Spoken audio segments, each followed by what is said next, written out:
Welcome to PVTV International. I'm going to present this week's editions of our news roundup.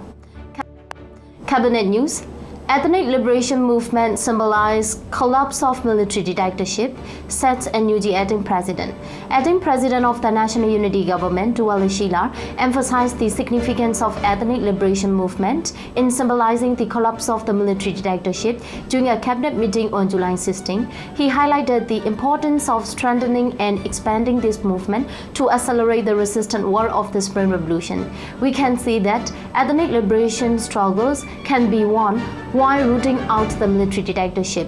All national liberation movement of the ethnic region symbolize the fall of the military dictatorship. Because it has a reciprocal effect, we must consider that we can continue the direct link between the Spring Revolution and the ethnic liberation movement, said the acting president. He also urged vigilance to avoid ethnic conflict traps, emphasized the need for greater harmony among ethnic groups and called for uniting the armed revolutionary forces.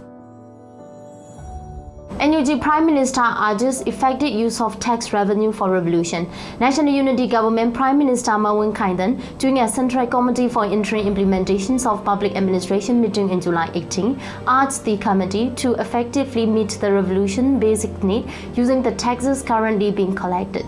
The Prime Minister emphasized the importance of increasing cooperation among committee members, advising against focusing on the benefit of any one group or individual in tax collection. He called for a comprehensive approach to utilizing and sharing resources in key areas. NUG vow justice for martyrs, promises to punish Junta leaders. At the 77 Martyrs Day commemoration ceremony on July 19, Prime Minister Mawin Kaidan of the National Unity Government pledged to intensify efforts with the entire public to ensure that terrorist leader Myanmar and his associates face legal punishment. The revolutionary journey is getting closer to reaching its goal. Today, on the 77 Martyrs Day, we are once again determined to work together with the entire people to ensure that Myanmar and his associates, who are enemies of the country, are properly punished before the law, said the Prime Minister. He acknowledged and respected the many young people of the new generation who are fighting the revolutionary struggle with the full spirit of martyrdom, clearly seeing the actual conditions on the ground. The Prime Minister paid his respect to all the martyrs and heroes who died conscientiously, fulfilling their duties during the Spring Revolution.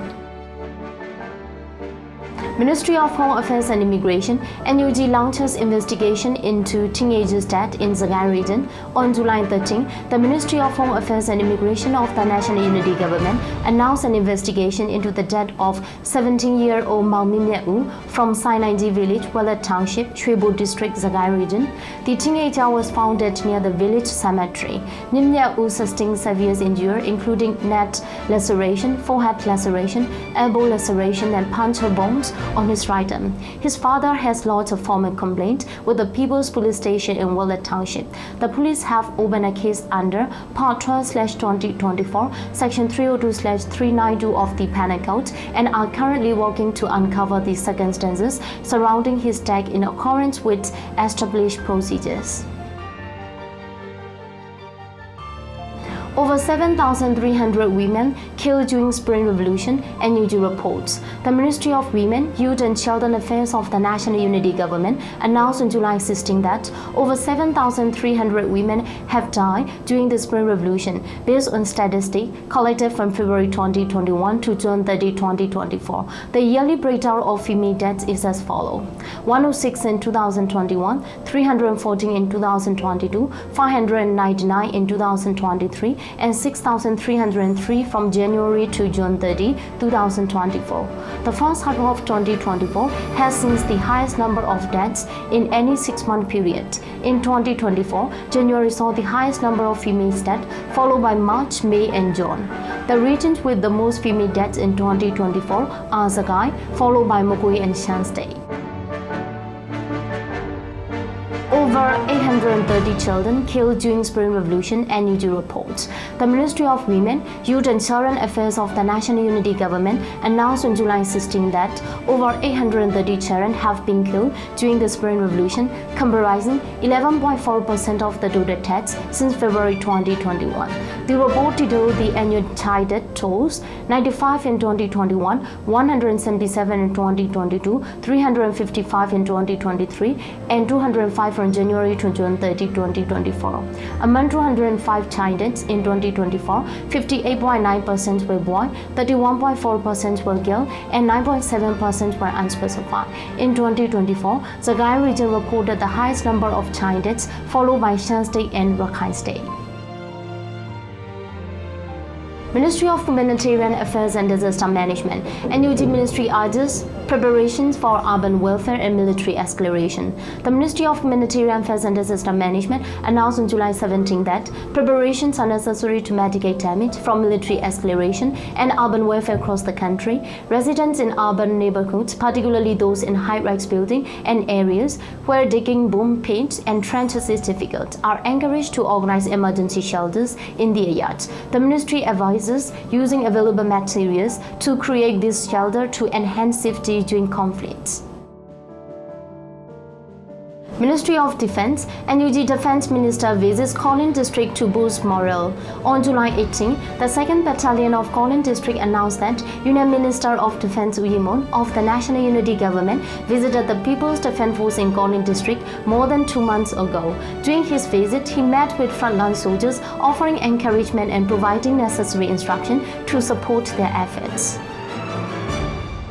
Ministry of Labour, NUG ready to cooperate with Thailand on migrant worker issue. On July 18, the Ministry of Labour of the National Unity Government announced its readiness to collaborate with relevant Thai ministry regarding the concerns of Myanmar migrant workers in Thailand. The ministry calls on the Thai government, parliament and organizations concerned with labour and human rights to prevent the Burmese military junta from oppressing Myanmar nationals in Thailand. The ministry urged the Thai government to issue non-Thai identification cards, pink cards to Burmese migrant workers without identification promptly. It emphasized that Burmese national holding documents like the non-Thai identification card and work permit should be allowed to travel, live and work freely in Thailand. The ministry also requested the cessation of the Burmese military junta's process of issuing CI documents in Thailand and asked the Thai government to review the policy that makes CI mandatory. Furthermore, the ministry called for an effective prohibition of actions by the Burmese military council, such as violating the agreement not to double tax Myanmar national salary income in Thailand and forcing migrant workers send 25% of their income through junta-specified banks and financial services. Additionally, the ministry appealed to Thai authority to extend the work permit and visa for Burmese migrant workers with expired passport, allowing them to continue working for a certain period. Military Affairs Summary for the third week of July 2024. In the third week of July 2024, Revolutionary Forces captured Singhu, Nia Mandalay and several junta military bases with renewed fighting erupting in Lasho.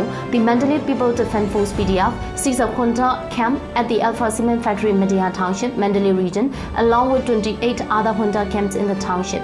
The PDF capture of Singhu town and ongoing advances towards other towns and bases near the junta Central Command headquarters underline the military domination's powers and capabilities. Let's see what do we have for our weekly roundup news in coming weeks. Thanks for watching PVTV International.